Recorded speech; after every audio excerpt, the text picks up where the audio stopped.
నిలబడాలి చెప్పు. చిత్తశుద్ధి ఉంటే బండి సంజయ్ కిషన్ రెడ్డి నేను అంటున్నా చెయ్యి. అమృత్ స్కీమ్ మీద విచారణ చెయ్యి. ఎట్లా వస్తుందండి రేవంత్ రెడ్డి బామ్మరిదికి అమృత్ స్కీమ్లో వీళ్ళ పెద్దల పాత్ర లేనిది? ఎట్లా వస్తుంది? సింగరేణిలో ఈయన బామ్మరిది చేస్తున్న కుంభకోణాలు మొత్తం మేము బయట పెట్టాం. ఎందుకు విచారణకు ఆదేశించారు బీజేపీ వాళ్ళు? ఎవరు కాపాడుతున్నాడు రేవంత్ రెడ్డిని? అంతెందుకండి వాళ్ళు, నేను అంటున్నా ఓటుకు నోటు కేసు ఉంది, రైట్? అజ్మల్ కసబ్ అనేటోడు తీవ్రవాది అనేది ఎంత స్పష్టంగా కెమెరాలో దొరికిండో, అజ్మల్ కసబ్ అనేటోడు తీవ్రవాది హంతకుడు అనేది ఎంత వాస్తవమో, రేవంత్ రెడ్డి దొంగ అనేది అంతే వాస్తవం. ఆయన కూడా కెమెరాలో దొరికిపోయాడు.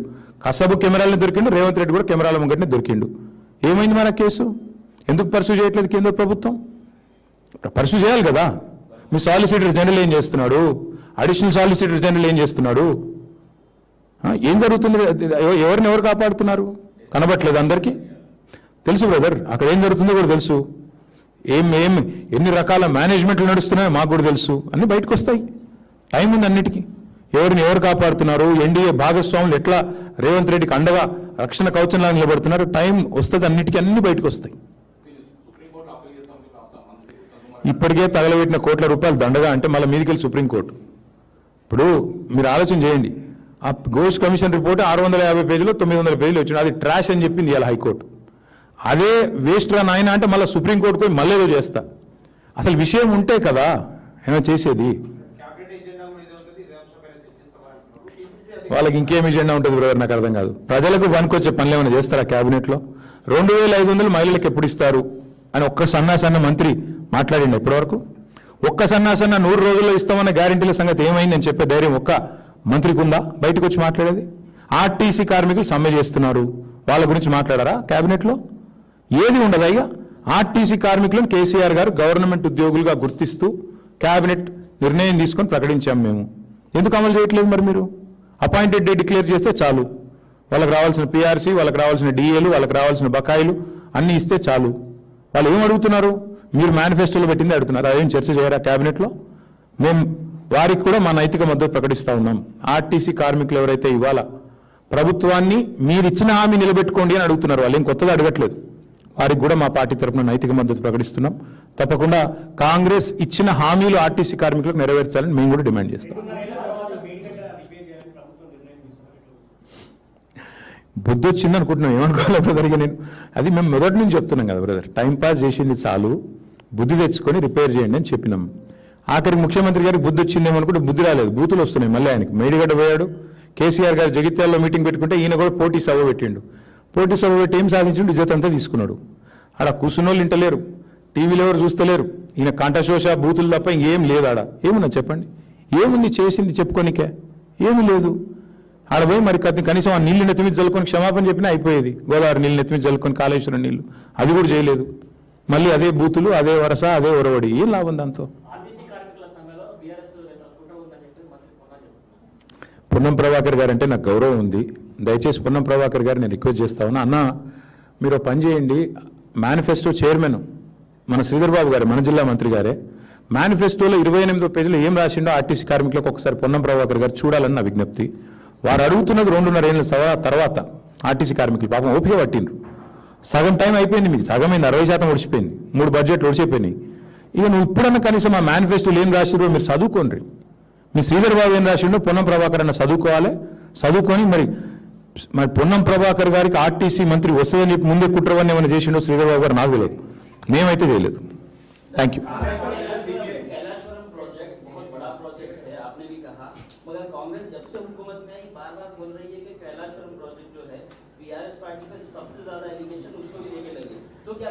भाई नहीं सुनिए, एक आदमी है इसका नाम है राहुल गांधी। वो हिंदुस्तान में ऐसे लीडर इससे पहले था नहीं, कभी आगे भी शायद नहीं रहेंगे। उस लीडर को इन्होंने गुमराह कर दिया। उनको बुला लिया एक बार, बोल दिया कि भाई इसमें 1 लाख करोड़ बह गया। वो आदमी कम से कम वो लीडर नहीं है, वो रीडर है, जो भी देते हैं वो पढ़ देते हैं बस। तो आदमी को समझना चाहिए, वो बहकावे में आके गुमराह अपने आप को जो सच निकालने की जो कोशिश करना चाहिए वो नहीं करे। और जो लोग जो भी इन्होंने बताया वो सब कुछ पढ़ के कुछ बोल के चले गए। उससे कांग्रेस के वर्करों को ये लगने लगा कि इसमें कुछ हुआ घोटाला। आज हाईकोर्ट ने साफ साफ कह दिया कोई कुछ नहीं हुआ, जो घोष कमीशन का रिपोर्ट था वो ट्रैश है, उसमें कुछ है ही नहीं। अब इसके बाद भी अगर कोई कुछ बोलता है तो मैं क्या बोलूं उसको यार। मैं बस इतना ही कहूंगा कांग्रेस पार्टी से कि आप 2.5 साल हो गया, आपका 50% तो टाइम हो गया। आपने जो वादा किए तेलंगाना जनता के साथ, आवाम के साथ, जो 420 वादा आपने जो किया, उसकी अमलावरी पे कोशिश करिए कम से कम। अभी तो पहले एक इलेक्ट्रिसिटी पे कमीशन आपने डाला, वो नाकाम, फिर अभी ये आ गया, इसको भी हाई कोर्ट ने ठुकरा दिया। तो अब फिर बेकार की कोशिशें जो हैं आपकी, हर कोशिश में आपको यही आपको नतीजा मिलेगा। इसीलिए आप ध्यान दीजिए गवर्नेंस पे, गॉसिप्स पे नहीं। आप गवर्नेंस पे, आवाम को जो 420 वादा जो आपने किया था उसकी डिलीवरी पे आप ज्यादा जोर दीजिए, ताकि कम से कम आपको ऑपोजिशन का स्टेटस तो मिले अगले इलेक्शन में। बस thank you.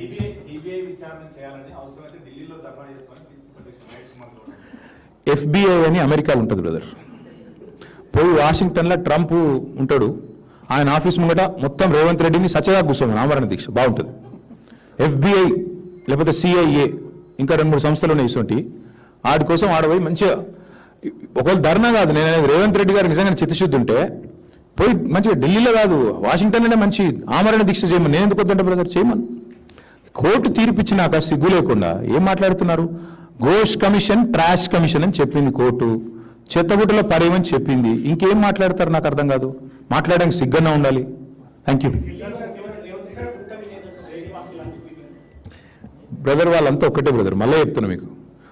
Revanth Reddy hybrid ముఖ్యమంత్రి, పొద్దున కాంగ్రెస్ రాత్రి బీజేపీ, అది ఆయన నైజం, అది కొత్త కాదు. అది is a hybrid chief minister of both parties. Joint venture government నడుస్తోంది తెలంగాణలో. రక్షణ మంత్రి ఈయనకు రక్షణగా ఉంటాడు, సహాయ మంత్రి ఈయనకు సహాయంగానే ఉంటాడు. అట్లాగే రేవంత్ రెడ్డి గారు ముందు రోజు ఎవరైతే బీజేపీ వాళ్ళేమో తిడతారు, వీళ్ళకి బిల్లు పాస్ చేయకుండా అడ్డం పడండి, తెల్లారి ఇద్దరు కలిసి విందులు చేసుకుంటారు. ఏం అర్థం చేసుకోవాలి ఈ దేశంలోని మహిళలు కానీ, ఈ దేశంలోని ప్రజలు కానీ? బ్రదర్, ఇవాళ ఇంకొకటి కూడా చెప్తున్నా నేను, గుర్తుపెట్టుకోండి మీరు. ఈ రేవంత్ రెడ్డి ఏదో ఒక రోజు కాంగ్రెస్ను బొందబెట్టి ఓ 10-15 కిలోమీటర్ లోపల పాతి పెట్టి మళ్ళీ మొలవనీయకుండా చేసి ఇంకో పార్టీ పెట్టుకోవడమో లేకపోతే బీజేపీలోకి పోవడమో జరుగుతుంది. ఇది భవిష్యత్తులో మీరు చూస్తారు, గుర్తు తెచ్చుకుంటారు ఆ రోజు. Thank you.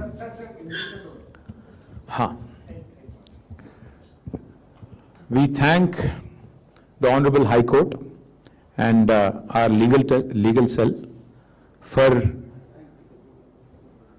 the extraordinary verdict that has been delivered today in the Telangana High Court. For the last 3 years, the Congress party has indulged in relentless, malicious propaganda against the world's largest lift irrigation project called as the Kaleshwaram project.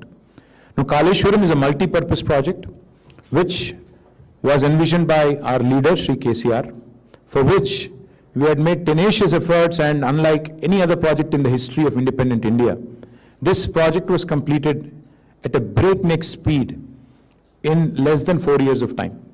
Now, because of Kaleshwaram today, Telangana has become the #1 state in terms of paddy production, surpassing Punjab and Haryana. Telangana farmers today have become probably the most productive farmers in the country thanks to Kaleshwaram. Now, such a project was maligned, there was a smear campaign launched by nobody less than Mr. Rahul Gandhi, who unfortunately is not a leader but a reader, who will just read any script that is given to him, who had come to Telangana all the way during the elections in 2023 and have started this campaign that there was heavy corruption in Kaleshwaram. Unfortunately, some people seem to have believed and some people seem to have fallen prey to this malicious propaganda.